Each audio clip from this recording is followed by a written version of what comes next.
Hi, welcome to OWAD today. I'm Sophia, pilot into the Universe of Chinese. We are going to continue our year-end special edition about 36 stratagems. That's ancient battlefield wisdom that can sometimes be applied to today's world. Yesterday we talked about 欲擒故纵. Okay, it's about if you want to catch your enemy, you want to release them first. The logic behind that is when you're pressing too hard upon your enemy is going to fight back hard, right? Because that's just, to survive, that's kind of survival instinct. But if you release them, let them run, give them enough room. So they kind of exhaust themselves first, and then that's an easier time to catch. Okay, today we talk somewhat similar concept with 釜底抽薪. So instead of releasing, we remove the fuel from their burner, basically. So we have this fu as a cooking ware, and the di is the bottom of the cooking ware where the fuels are stacked, the wood, the firewood. And then you want to remove the firewood from there so that they're let off, like less power to them. Okay. Fu, we came from this cookware image that's kind of, showing this tripod structure, 3 legs, some cookware ancient time, and show there is this space in between, right? And then we have this, I guess, the body of the cookware. Well, actually, it was a stove structure. And then so we have the tripod holding the stove here, and then some cookware sitting on top of that, right? It's more food contact surface, and then with the lid on top. So that's a simple rendering of ancient cooking, basic stove bottom, stove top, and what's on top of the stove there, whole image there. The right side is fu. It's the sound maker, but it could be meaning as well. I mean, contemporary has changed a lot. The right side has this bucket image that ancient times, when before plastic industry, like we have to piece together bucket, right? A cylinder shape has to be pieced together by wood panels, combined very tight together, right? With top and bottom, things like that. If it's a cylinder shape with bottom only without the top, then that's a bucket. The top is open. And then here is the handle to hold onto that bucket. So it's an ancient container for water, or porting the water. And then the right hand on the top here is 3-finger hand symbol with something kind of a staff holding in the middle of the hand.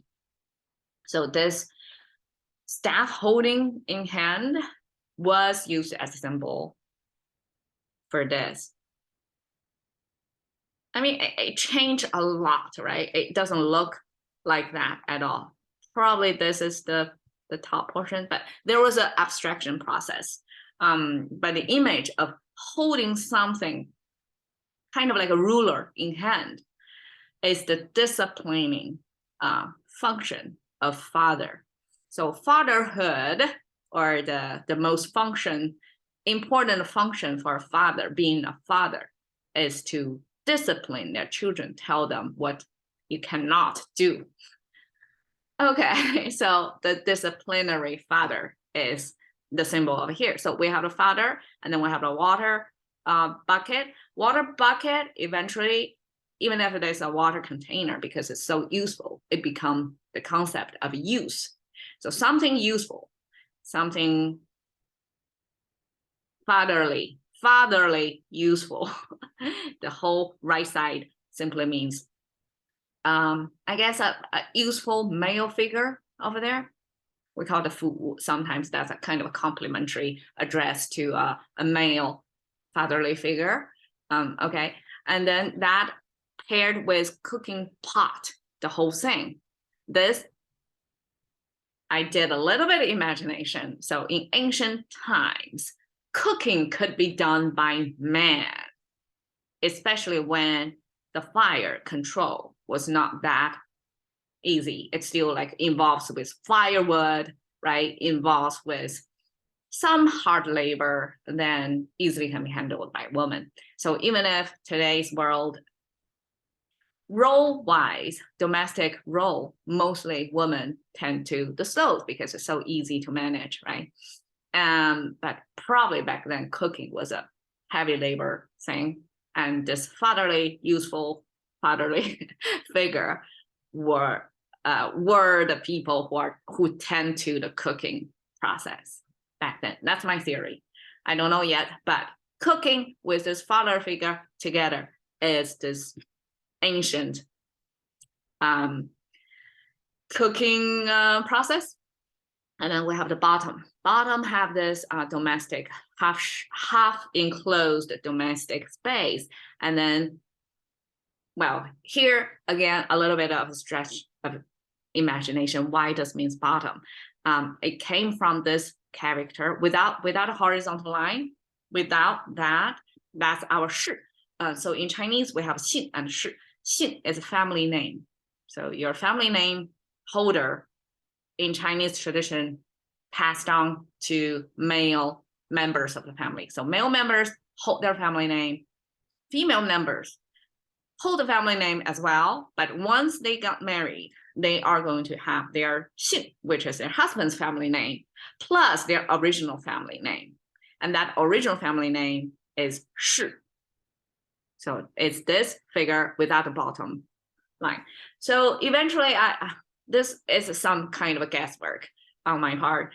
Is okay, because I guess it relates to the wealth of the family to pass down from son to son to son to son.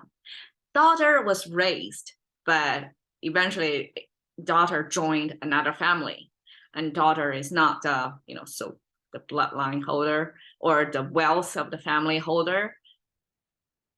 And they, even if they inherit the family name, but that family name was attached. It's almost like a footnote to who she used to be. And the husband's family name became the name of hers. So that's how, I guess, both Western and Chinese culture share in this way of organizing society. So women carried the shi, the previous, before marital name, that's their original name. So this shi eventually somewhere down the line, I guess this shi is going to be obscured, right? Like who knows your grandma's family name? Like before your grandma got married, the original family, like do you know? Our great grandmas, do you know? So I guess like somewhere down the lineage, that shi got lost. And this bottom horizontal line kind of means like that's the bottom, the end of it. Like it's not really traceable, as well as the male member of the family's family name holder. They pass down the lineage more obviously, and the daughters, they probably one generation, two generation knows where they used to come from which family, and eventually that got lost. Like you don't really, it's untraceable. So that's the bottom, like to the bottom of it. That's only how I can explain this. So eventually this female's family name and traceability, like you hit a wall, that's the bottom of it. You cannot go any further, was used as this location character forming. So that means that's the bottom of it. You don't go further. Okay, remove. We have 5-finger hand symbol, and then the right side actually means the closing of the door. So here you can view it as, okay, this kind of a door frame and this door latch thing, and the latch is behind the door. So it's kind of like a close of the door. And then the bottom is the field, the farm field cut into squares, easy to manage right, with boundaries. So these are tended to farmland. So farmland, closed doors. So I would imagine it as it's kind of the breaks between farming season. So probably the land was like winter season is not in planting, isn't like no farming activity. It's the break from the farming activity. And when you have the hand symbol related to the break from farming, like what your hand is supposed to do if you're not working as a farmhand. So I guess that's the moment when you can do something else, like not farm work, but kind of craft work or some domestic production of fabric making, something else, like just not farming. And that eventually, I guess, kind of extended into remove from the farming activity, doing something else with the closed doors, with the land. Okay, door closing over the field simply means no farming activity. So with the hand, non-farming activity is like hand is labor, land, labor used on non-farming activity. And that's kind of a remove the labor from what it's supposed to do. Okay, that's my best shot there. Xin, okay, Xin, we have this plant symbol on the top. So two of them means multitudes. And then we have the right side, it means axing. So this is the action of depicting from a log, you chop off a big chunk of it. So this is the off part, and this is the original log, and you kind of can visually piece them together, right? It used to be one log, now a portion of it got chopped off. So this axing, the result visually expressed. And then we have the tree symbol at the bottom here, the upward turning, bottom turning curve with a vertical line in the middle. That's our tree symbol. And then on the top is a sound maker, sound like a xin. So now it's xin, right? So this is a sound maker buried among all this wood chopping actions and plant-based, right? And the xin, according to some scholars, it was an ancient way of corporal punishment. Is the sound of xin. So here I will regard it as a sound maker, even if it could have made some meaning of this corporal punishment with wood. And then this axing. Okay, some bloody image. But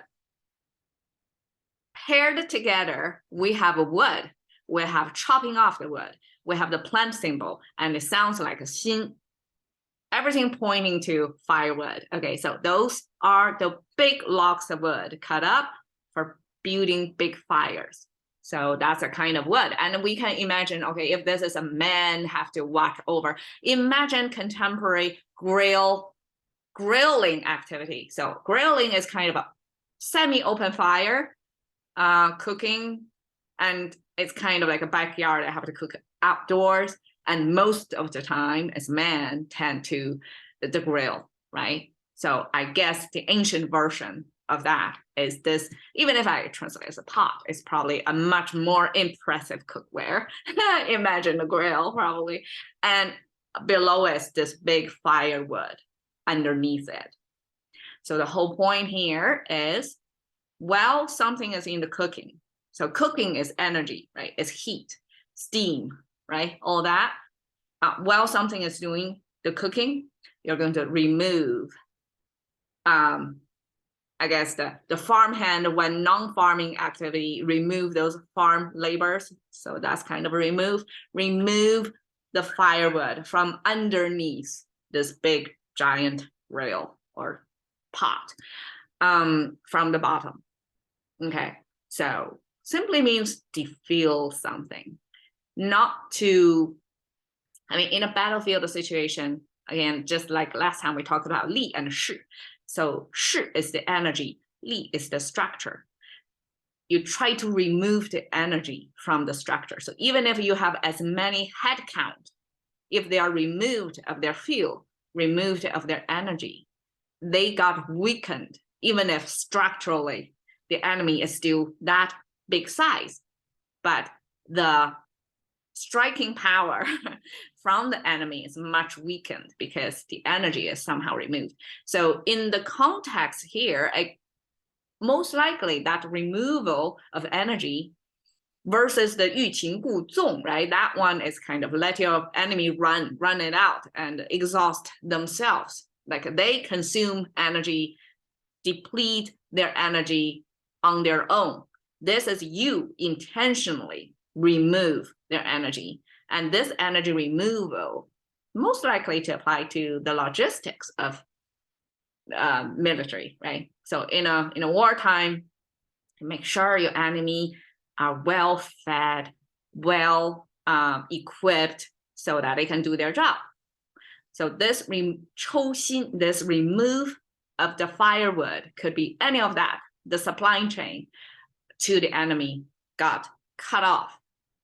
And then no matter how many men are out there in the front line, if they don't have food, they cannot fight, right? So that's the process of Defuel, 釜底抽薪. And in contemporary wartime, we might as well see a lot of that in use, right? Cash into the currency of thinking about one word a day with Sophie. See you that day.